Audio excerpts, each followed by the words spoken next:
नमस्कार, मैं हूं आपके साथ नम्रता। आने वाले लोकसभा चुनावों और कुछ राज्यों में होने वाले विधानसभा चुनावों को लेकर मायावती जबरदस्त फॉर्म में है। कुछ वक्त के लिए लखनऊ में रुकी और उसके बाद उन्होंने दिल्ली में डेरा डाला हुआ है।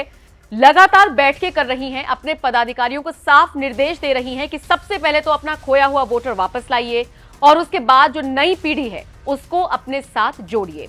सबसे दिलचस्प बात यह है कि आने वाले लोकसभा चुनावों में मायावती अकेले अपने दम पर चुनाव लड़ने का ऐलान कर चुकी हैं, यानी उन्हें किसी के साथ गठबंधन नहीं करना है, ऐसा वो कह रही हैं। हालांकि ये राजनीति है और यहां पर आखिरी वक्त पर कुछ भी हो सकता है। कुछ राजनीतिक विश्लेषक ऐसे हैं जो ये मानकर चल रहे हैं कि आखिरी मोड़ पर मायावती गठबंधन वाला दांव खेल सकती हैं। खैर, ये बात की बात है। फिलहाल महागठबंधन एक तरफ है, प्रधानमंत्री मोदी दूसरी तरफ है और तीसरी तरफ है मायावती, और इन तीनों में ही ये चुनाव ऐसा लग रहा है कि इस बार होने वाला है। इन सबके बीच मायावती तमाम मुद्दों को उठा रही हैं, ट्विटर पर काफी ज्यादा एक्टिव हैं और इसी बहाने उन्होंने कांग्रेस और बीजेपी को घेरा है। दरअसल राजस्थान से एक बहुत हैरान कर देने वाली खबर सामने आई। इस मंच से आपको बताना थोड़ा सा विचलित आपको कर सकता है, इसीलिए नहीं बता रहे हैं कि एक बच्ची के साथ क्या हुआ, लेकिन उसके बाद मायावती ने इसे पुरजोर तरीके से उठाया। इस मुद्दे को वो भुना रही हैं। जमीनी स्तर पर उतरकर क्या कुछ कांग्रेस को और केंद्र सरकार को करना चाहिए, ये सलाह भी दे रही हैं। इसी को लेकर मायावती ने 2 ट्वीट्स किए, जिनमें से पहले ट्वीट में उन्होंने इस पूरी घटना का व्याख्यान किया और दूसरे ट्वीट में उन्होंने कैसे बीजेपी और कांग्रेस को लताड़ा, जरा देखिए। वैसे तो कांग्रेस हो या बीजेपी जैसी अन्य पार्टियों की सरकारों से गरीबों, मजलूमों, दलितों, आदिवासियों व अति पिछड़े आदि उपेक्षितों के उत्पीड़न तथा उनकी सुरक्षा व सम्मान की उम्मीद कतई नहीं की जा सकती है। फिर भी सरकार से मांग है दोषियों के खिलाफ सख्त कार्रवाई सुनिश्चित करें। तो देखा आपने किस तरह से मायावती लगातार ये मांग उठा रही हैं कि जो दोषी हैं इस मामले में उनके खिलाफ कार्रवाई होनी चाहिए। वैसे पूरा मामला क्या है, ये आप मायावती के ट्विटर पर जाकर उनका पहला ट्वीट देख सकते हैं। वहां पर उन्होंने इसका पूरा विवरण दिया है। आपकी जानकारी के लिए बता दें, मायावती हर मुद्दे पर अपनी राय रख रही हैं, बेहद एक्टिव फॉर्म में नजर आ रही हैं। जैसे ही मौका मिल रहा है बीजेपी और कांग्रेस को घेर रही हैं। हाल ही में यूसीसी को लेकर उन्होंने एक ऐसा बयान दिया था जिसके बाद से ही हर कोई कंफ्यूज हो गया था कि क्या यह बयान मोदी के समर्थन में है।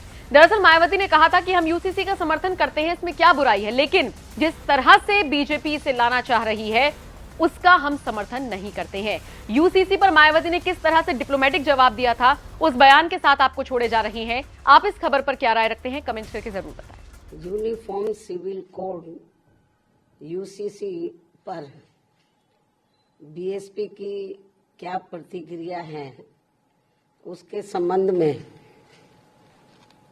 बीएसपी का ये कहना है कि यहाँ विशाल आबादी वाले अपने भारत देश में हिंदू, मुस्लिम, सिख, ईसाई, पारसी व बौद्ध आदि इन विभिन्न धर्मों को मानने वाले लोग रहते हैं, जिनके हर मामले में रहन सहन व जीवन शैली आदि के अपने अलग अलग से तौर तरीके, नियम एवं रस्म रिवाजें हैं, जिसे नजरअंदाज नहीं किया जा सकता है। लेकिन वहीं दूसरी तरफ ये बात भी काफी हद तक सोचने वाली है कि यदि यहाँ सभी धर्मों के मानने वाले लोगों पर हर मामले में एक समान कानून लागू होता है तो उससे देश कमजोर नहीं बल्कि मजबूती होगा। साथ ही लोगों में आपसी सांप्रदायिक सद्भाव व भाईचारा आदि भी पैदा होगा। ये बात भी कई हद तक सही है, जिसे खास ध्यान में रखकर ही भारतीय संविधान की धारा 44 में समान सिविल संहिता यानी कि यूनिफॉर्म सिविल कोड यूसीसी को बनाने पर प्रयास वर्णित है,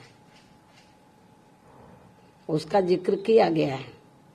लेकिन इसे जबरन थोपने का प्रावधान बाबा साहब डॉक्टर भीमराव अंबेडकर के संविधान में निहित नहीं है और इसके लिए जागरूकता व आम सहमति को श्रेष्ठ माना गया है, जिस पर अमल न करके अब इसकी आड़ में संकीर्ण स्वार्थ की राजनीति करना देश हित में सही नहीं है, जो इस समय की जा रही है। क्योंकि संविधान की धारा 44 में तो समान सिविल संहिता बनाने का प्रयास तो वर्णित है, लेकिन इसे थोपने का नहीं।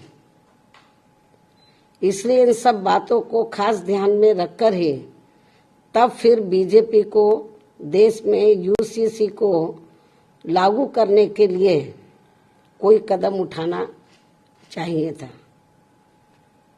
इसके साथ ही यहाँ मैं ये भी कहना चाहूंगी कि हमारी पार्टी समान सिविल संहिता यानी कि यूसीसी को लागू करने के विरुद्ध नहीं है, बल्कि भाजपा व इनकी सरकार के इसको देश में लागू करने के तौर तरीकों से सहमत नहीं है।